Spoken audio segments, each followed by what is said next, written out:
Polda Metro Jaya periksa Rismon Sianipar sebagai saksi terlapor terkait kasus tudingan dugaan ijazah palsu Jokowi.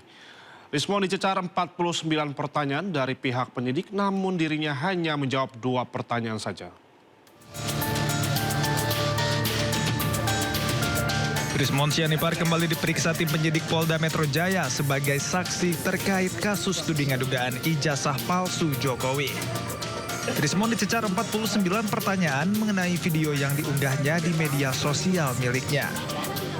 Lebih dari 10 video yang akan didalami, namun baru 2 video yang selesai diperiksa penyidik. Rismon mengaku dirinya ingin menjawab pertanyaan secara detail dan mendalam. Saya menjelaskan secara sedetil-detilnya, ya, kajian ilmiah saya, karena memang kita ini orang-orang yang berbeda, orang-orang yang tidak pernah ketemu sebelumnya, dan disatukan dengan nilai akademis, nilai-nilai saintifik. Saya dengan Bu Tifa juga kenalnya 15 April 2025 di UGM, bahkan di depan ruang 109 Fakultas Kehutanan UGM. Tetapi kita dipertemukan dengan nilai saintifik itu. Itulah yang saya jelaskan sedetil-detilnya, sehingga saya hanya jawab hari ini 2 pertanyaan saja. Polda Metro Jaya secara maraton memeriksa saksi terlapor kasus tudingan ijazah palsu Jokowi. Total ada 12 orang yang berstatus sebagai terlapor. Sementara itu pemirsa, tak hanya Rismon, dalam sepekan ini Polda Metro Jaya secara maraton memeriksa saksi terlapor kasus tudingan ijazah palsu Jokowi. Total ada 12 orang yang berstatus sebagai terlapor.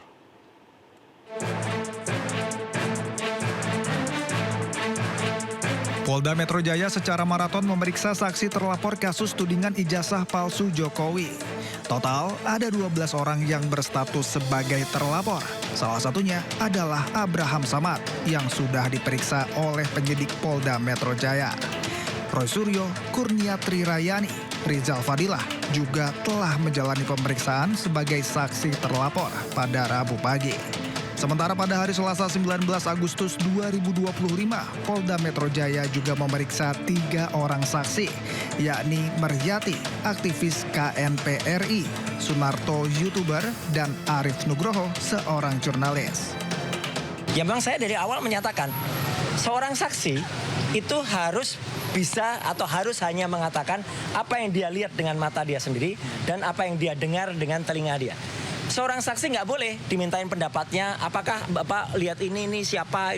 Kalau memang kita nggak mengerti, itu kita nggak boleh menceritakan atau berpendapat. Itu ahli kalau yang berpendapat.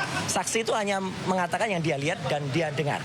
Makanya tadi saya hanya menyampaikan yang saya lihat dan saya dengar pada pertanyaan seputar tanggal 22 Januari 2025.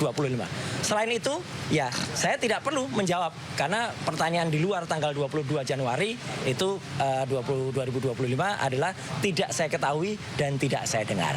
Jadi itu yang saya jawab tadi. Kamis 21 Agustus, giliran Tifauzia Tiasuma alias Dr. Tifa mendatangi Polda Metro Jaya untuk memenuhi panggilan polisi terkait kasus tudingan ijazah palsu Presiden ke-7 Joko Widodo atau Jokowi.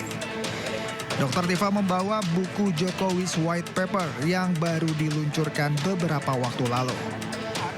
Menurut Dr. Tifa, melalui teknologi yang ada dalam buku tersebut, seseorang bisa mendeteksi suatu kebohongan.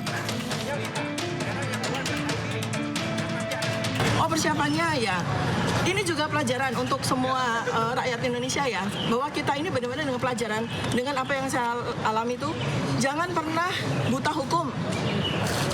Kita semua tuh harus melek hukum. Dan kita juga harus melek teknologi, ya.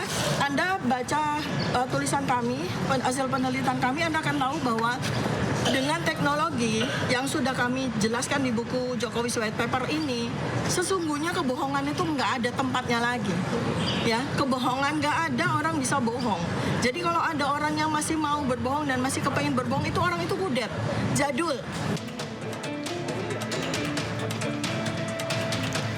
Kasus ini memasuki babak akhir dengan meningkatnya status perkara ke tahap penyidikan.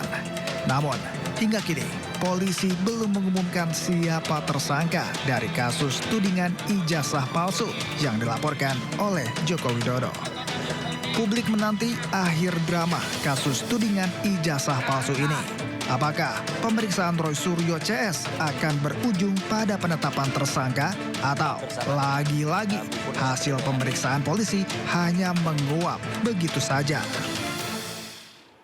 Sementara itu, Rektor Universitas Gadjah Mada, Yogyakarta, Ova Emilia mengeluarkan pernyataan resmi terkait isu ijazah Presiden ke-7 Republik Indonesia Joko Widodo. Ovi tegaskan Jokowi merupakan alumni UGM dan pihak kampus telah memberikan ijazah yang sesuai kepada Joko Widodo. 1. UGM mengikuti dengan baik perkembangan di masyarakat terkait adanya pihak yang mempertanyakan keaslian ijazah seorang alumni UGM yang bernama Joko Widodo. 2. Secara umum, UGM menghormati hak warga negara untuk mempertanyakan isu apapun dan untuk mencari jawaban atas pertanyaan tersebut. 3.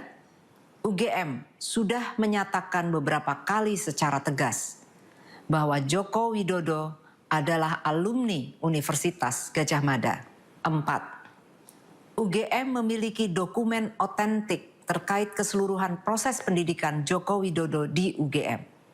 Dokumen ini meliputi tahap penerimaan yang bersangkutan di UGM, proses kuliah selama menempuh sarjana muda, pendidikan sarjana, KKN, hingga wisuda. Informasi yang lebih rinci telah dirilis dalam bentuk podcast di sini. 5. Joko Widodo dinyatakan lulus dari UGM pada tanggal 5 November 1985.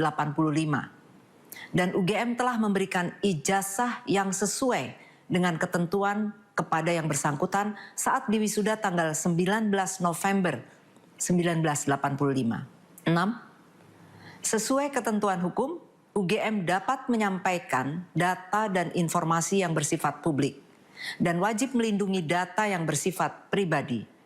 Hal ini berlaku untuk semua hal dan diterapkan untuk semua sivitas akademika UGM, termasuk alumni. Usulan anggota DPR akan gerbong khusus untuk perokok bertentangan dengan undang-undang. Informasi selengkapnya usai jeda berikut, tetap di Sindo Siang.